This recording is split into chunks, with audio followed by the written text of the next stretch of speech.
paling tampan. Jikalau ditembak gak mempan, wajar kalau ente nyaman. Sekali sewa kita hidup masing-masing, ente kasih godaan.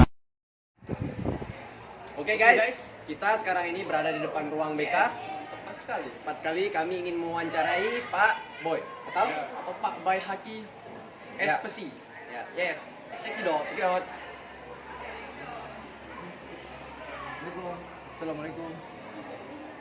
Pak, perkenalkan ini nama saya Ibrahim Gando dan teman saya Ibrahim Daniel. Kami ini dari kelas 3/1. Jadi kami ada tugas dari Pak Yudi, tugas bahasa Indonesia itu untuk meliput sedikit tentang sekolah kita ini, Pak. Jadi mohon tersediaannya dari Bapak.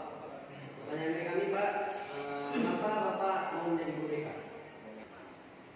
Alasan Bapak jadi guru BK yang pertama, BK itu tidak ada jam mengajar.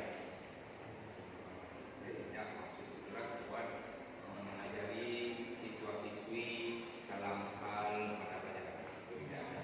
Yang pertama. Terus, Oke, Bapak, pertanyaan nomor 2. Tugas apa saja sebagai guru BK?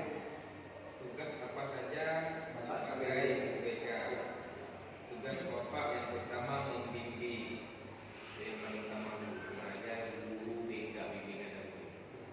Membimbing siswa-siswa yang berprestasi, terus yang bermasalah, terus kadang ada yang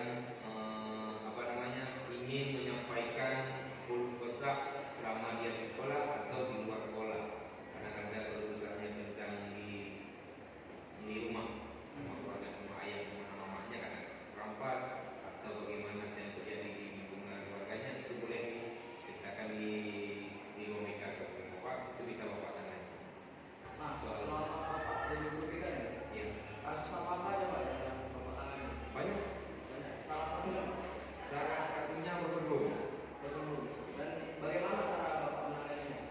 Cara Bapak menangani berpeluang itu tergantung suasana hati si konseling. Tergantung suasana dia. Dia pengennya mengarah kemana? Dia pengen